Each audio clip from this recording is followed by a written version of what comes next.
বোকাজান মহকুমাৰ অগ্ৰণী শিক্ষানুষ্ঠান জিন বাবা হিন্দী উচ্চতৰ মাধ্যমিক বিদ্যালয়ত আজি নৱাগত আদৰণি সভা অনুষ্ঠিত হয়। ছাত্ৰ-ছাত্ৰীসকলৰ আদৰণি সংগীত পৰিৱেশনৰ লগতে বিদ্যালয়খনৰ অধ্যক্ষ হৰেশ্বৰ বৰাই বন্তি প্ৰজ্বলনেৰে আৰম্ভ কৰা অনুষ্ঠানত নপুৰণি ছাত্ৰ-ছাত্ৰীৰে সভাগৃহ ভৰি পৰে। সহকাৰী শিক্ষক শান্তি সুখানীয়ে আধৰা অনুষ্ঠানত বিদ্যালয় পৰিচালনা সমিতিৰ সভাপতি মনমোহন চৌবে, উপসভাপতি গণেশ প্ৰসাদ গুপ্তা, বিবেকানন্দ উচ্চতৰ মাধ্যমিক বিদ্যালয়ৰ অৱসৰপ্ৰাপ্ত অধ্যক্ষ সমীৰ মজুমদাৰ, গণেশ পাছোৱানকে আদি কৰি কেইবাগৰাকী বিশিষ্ট ব্যক্তি উপস্থিত থাকে।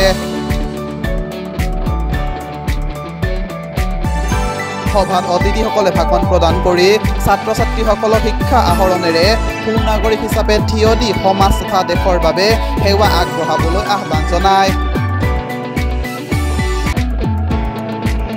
অনুষ্ঠানত ছাত্ৰ-ছাত্ৰীসকলে পৰিৱেশন কৰা গীত, নৃত্য আৰু বিভিন্ন সাংস্কৃতিক অনুষ্ঠানে উপস্থিত আটাইকে সন্মোহিত কৰি ৰাখে।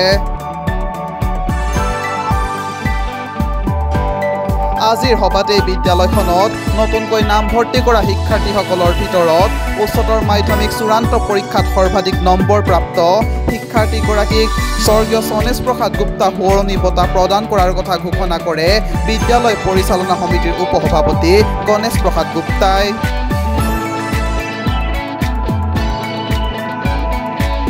News desk report, news 12 Assam north east.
News 12 Assam north east.